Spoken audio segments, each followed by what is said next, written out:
हर हर महादेव। जय गंगे मैया, जय यमुना मैया, जय बद्रीनाथ बाबा। चार धाम की यात्रा शुरू हो चुकी है। चार धाम जो चला जाता है इस यात्रा के बाद, कहा वो इस जन्म मरण के शरीर में लौटता नहीं है, यानी कि अपने घर परम धाम पहुंच जाता है। कहाँ है परम धाम? जहाँ से गंगा माँ प्रकट हुई, जहाँ महादेव रहते हैं, जहाँ भगवान विष्णु रहते हैं, जहाँ भगवान राम रहते हैं, और जो भी नाम ले लो सब वहीं है। वहीं जहाँ से कि ये पूरी सृष्टि की रचना हुई। रचयिता का घर नहीं जाना चाहोगे? मूर्ति में ही देखना चाहोगे या जिंदा महादेव को देखना है? मूर्ति में ही देखना है या जिंदा विष्णु भगवान को देखना है? मूर्ति में देखना है या जिंदा राम को देखना है? ये हमें निर्णय लेना होगा। और अगर ये निर्णय है कि मुझे जन्म मरण से मुक्त होना है, मुक्ति है क्या? मृत शरीर से मुक्ति, तो इसी के लिए चार धाम की यात्रा है। अब चार धाम की यात्रा कैसे? तो कहा गंगोत्री माँ गंगा जहाँ से प्रकट हुई, उस गंगा जल को लेकर, और फिर यमुनोत्री माँ यमुना से गंगा यमुना का जल लेकर चले हम केदारनाथ, बद्रीनाथ, यानी केदारनाथ पर शिवलिंग पर जल चढ़ाएं, और फिर जाके विष्णु भगवान से अब कटोरे में जो संसार मांगते थे, बंगला गाड़ी दौलत, इस बार भगवान को ही मांग ले तो जीवन सफल हो जाएगा। क्या मांग ले? जिंदा भगवान को। कहा ना भगवान ने गीता में कि जो मुझको चाहता है, मुझ परमात्मा को, वो मुझको पाता है। जो देवताओं को चाहता है, यानी लग्जरी को चाहता है, बंगला गाड़ी दौलत चाहता है, उसको वो मिलती है। और जो यक्षों को चाहता है, यानी संसार के अंदर नरसंहार, कोई संसार में रावण, कोई दुर्योधन, कोई कंस मांगा उन्होंने भी, हिरण्याकश्यप, तो वो दही उनको भी मिलता है जो वो चाहते हैं। तो क्या चाहिए? परमात्मा जिंदा अगर चाहिए तो चार धाम की यात्रा तेरे लिए सफल हो जाएगी। अब इसमें कहीं ना कहीं हो जाता है। अब आयु निकल गई, उम्र निकल गई, नहीं चढ़ पाते तो क्या करें? तो कहा कि अंदर डुबकी लगाओ, जहां हो अंदर ही डुबकी लगाओ। चल नहीं पाते, चढ़ नहीं पाएंगे तो अंदर डुबकी।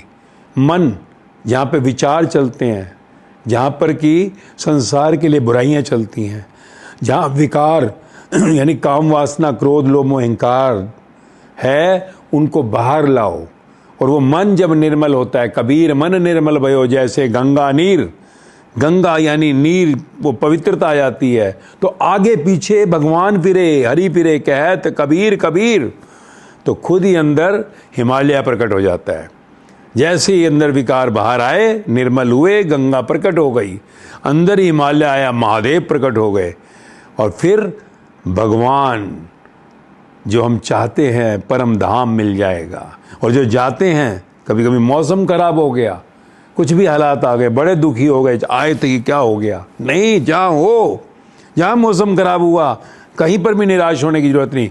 क्या भगवान उसी गुफा में बैठेंगे, उसी मंदिर में रहेंगे?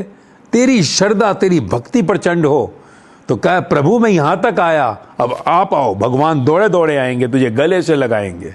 तेरी भक्ति पूरी प्रचंड होनी चाहिए। और याद रख, इसे सिर्फ पिकनिक या एडवेंचर की तरह मत लियो। हाँ, बच्चे कभी चले जाते हैं एडवेंचर पिकनिक के लिए, चलो अच्छा है, जो भगवान से धर्म से दूर हो रहे हैं किसी तरीके से जाएं, पर तुझे एडवेंचर पिकनिक नहीं।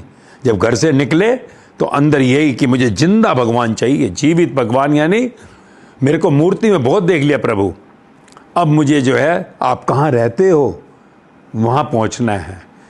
अब भगवान जब हम जाएंगे केदारनाथ, क्योंकि कहा वो शिव हैं जो हमें इस शव से दूर करते हैं। अंदर भी शिव बैठे हैं, पर शिव के स्थान तक अगर मैं जा सकता हूँ सहजता में तो मैं जाऊंगा। और कैसे? शिवलिंग पर जल चढ़ाने माँ गंगा और माँ यमुना दोनों का जल लेकर जाऊंगा, और फिर भगवान विष्णु से मिलन करूंगा। ये मिलन बाहर प्रतीकात्मक है, सिंबॉलिक है, जीवित भगवान नहीं मिल रहे वहां। परंतु शरीर से जब तू बाहर आएगा, जीवित भगवान, जिंदा कृष्ण, जिंदा महादेव, वही जिंदा विष्णु, रूप एक ही है। बाहर से रूप कितने ही बदले, अंदर तो एक ही है। माँ गंगा भी प्रकट होंगी, माँ यमुना भी प्रकट होंगी, और सारे ब्रह्मांड में जितने भी भगवता को उपलब्ध लोग हुए, जो भी हैं, सब वहाँ प्रकट हो जाएंगे। बुद्ध हो, महावीर हो, गुरु नानक देव हो, कबीर हो, सब वहीं पहुँच गए। बुद्ध, महावीर, जीसस, कबीर, फरीद, मीराबाई, सहजोबाई, लल्लाबाई, नामदेव, तुकाराम, हमारे जैसे ही लोग थे जिन्होंने भगवता को पाया, पर अंदर धारण किया निर्मलता को।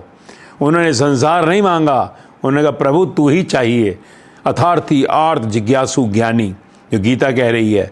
अथार्थी यानी जो सिर्फ माया को मांगता है, आर्त यानी जो इमरजेंसी में कुछ मांगता है, बेटा मरने वाला बचा ले, और जिज्ञासु यानी जो कहता है प्रभु कुछ देना नहीं संसार का, परंतु अब तू ही चाहिए मुझे जीवित, मैं चाहता हूँ तुझे मिलना। तो कहा ज्ञानी, जिसने ज्ञान को उपलब्ध कर लिया, जो पा गया, परम धाम में पहुंच गया, शरीर से निकलकर ब्रह्मदूत आएंगे उसको लेने, जो गुरु पुराण कह रही है। तो प्यारों, चार धाम की इस यात्रा में कहीं निराश मत होना। नहीं जा पाए, चढ़ नहीं सकते, मौसम खराब हो गया, रुक गए, कोई बात नहीं, जाओ, वहीं भगवान दौड़ के आएंगे। अपनी श्रद्धा भक्ति को बढ़ाओ, अंदर से निराश नहीं होना है। प्रभु अपने आप तुझे गले से लगाएंगे और तेरा चार धाम यात्रा सफल होगी। हरि ओम।